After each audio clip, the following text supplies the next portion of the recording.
numerous youth come to me and talk to me about being dismissed, suspended, arrested. So within 1 week, I had 2 youth telling me they were dismissed from school. They were only been there like an hour or 2, and they got kicked out of school for the day for one having a cell phone out and the other for sagging his pants. So we lost an entire day of education for what I would argue is a really minor infraction. And then just last week, I went with one of the girls I worked with to court, who had a week prior been arrested at school for an incident that did not involve a weapon or drugs or seriously hurting anyone, wasn't a criminal act, and yet she was handcuffed, arrested at school, taken in a police squad car to juvenile detention, sat there for a week, and then now has 90 more days of probation that she has to work through. So I'm hearing this like constantly. It seems like an epidemic. Like almost every week I'm hearing this from the youth that I work with. And a lot of it, I mean, it all pretty much has to do with discipline policies within the school. So we're looking at zero tolerance policy, the fact that we now have SROs, which are police officers within schools. All of this comes from the 1990s. So we're now really, in this past decade, seeing the effects of those policy implementations. As well as the overuse of suspensions and expulsions and dismissals a lot as well. And I would argue that all these policies are detrimental for students across the board, regardless of race, income level.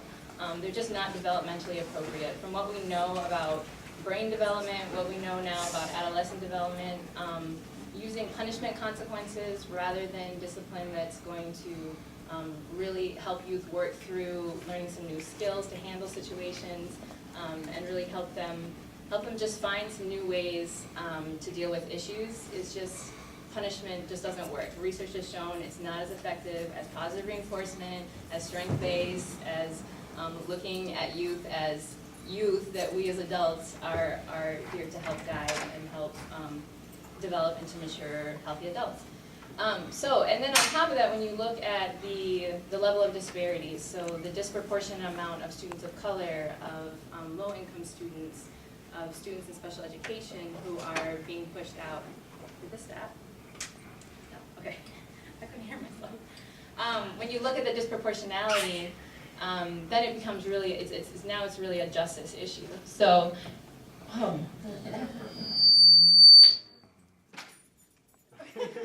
What did you do, Amber?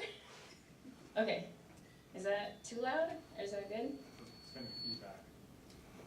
What should I do? Perfect. Okay. We're good? Okay. I feel amplified. Where was I? So yeah, so disproportionality. So I want to kind of look at 2 main things I feel like are happening with this. So first of all, I'm going to mainly talk about St. Paul public schools because most of the youth I work with are in that system.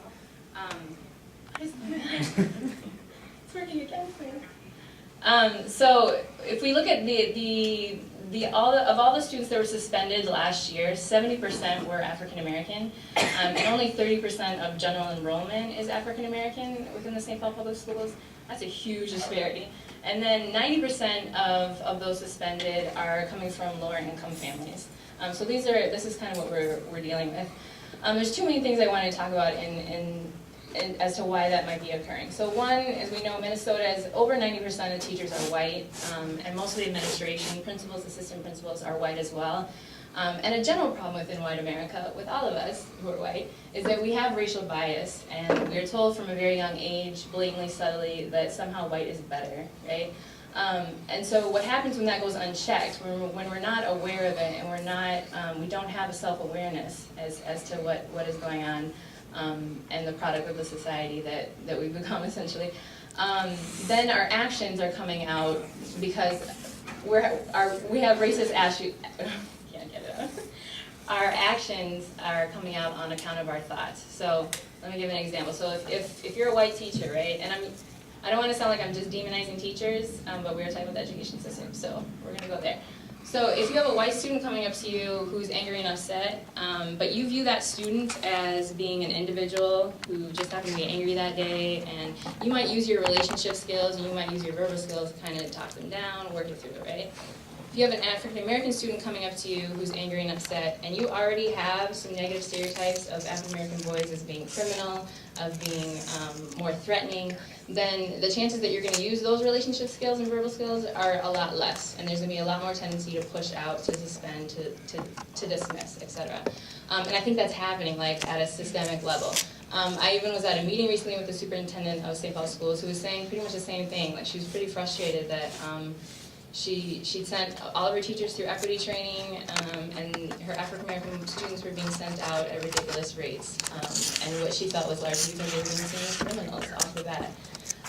So that's happening. And then in addition to that, I'm trying to take up too much time. In addition to that, I feel like the curriculum in schools can also be really disengaging. So I'm coming from Chicago, and one thing I realized coming here was, so Chicago's really segregated, right, which has can create a lot of problems. But the one good thing that came out of that was, so I went to a predominantly African American school. Over half of the teachers were black. Pretty much all the administration, principal, assistant principal, were African American. I learned so much infused in my education about positive African American leaders in the past and present. Like, it was throughout. It wasn't just Black History Month. We got it throughout. And then, you know, I left and went to college and went on, and I realized that wasn't probably, the most of America was not getting that.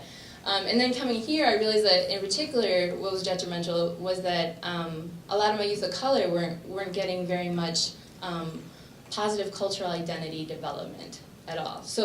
So when you can't have that, even to combat the negative stereotypes that you're experiencing, this gets really dangerous. And when you're also not learning about systems of oppression, you're not learning about the ways racism, sexism are influencing your life, then you're just experiencing it, and the barriers that are coming up, you have no way to name them, and you no way to really identify them, if that makes sense. So you don't have this positive cultural identity to combat the negative stereotypes. So then what happens, it seems like, is an internalizing of the negative stereotypes. So I had a girls group, and we went over stereotypes, and we listed on the board all the stereotypical stereotypes that come out for our various identities. So stereotypes of being a girl, of being short, of being black, of being Latina, and on and on. We just put it all on the board. And then I asked them, do these stereotypes affect us? And all of them right away were like, yes. And then one of my girls was like, I can really see this for the black boys around me. I can see them giving up. I can see that they are constantly being considered criminals and that their life is not worth as much, and they're giving up. So, I mean, that's the ultimate method of oppression. So if you are pushing out kids and they're not pushing back because they're already starting to give up, then we really have a crisis. So that's just kind of what I'm seeing. One thing that gives me hope is St. Paul Public Schools, in realizing that their equity training didn't really do anything. They're really trying to do some training, from what I'm hearing, and we'll see what happens. That sounds like it'll be much more addressing personal racial bias. Now, obviously that always comes down to the individual and whether or not they're willing to go there, because it can be painful. But really having teachers realize that they do have racial bias, and that is coming out in the way that they're behaving in class and the way they're implementing discipline policies. So I'm pretty excited about seeing where that goes. And just really having some of those authentic racial dialogues, I think, is going to be important, because trainings, just mass trainings of diversity can be really superficial sometimes. So hopefully that will take us somewhere, and I'll pass it.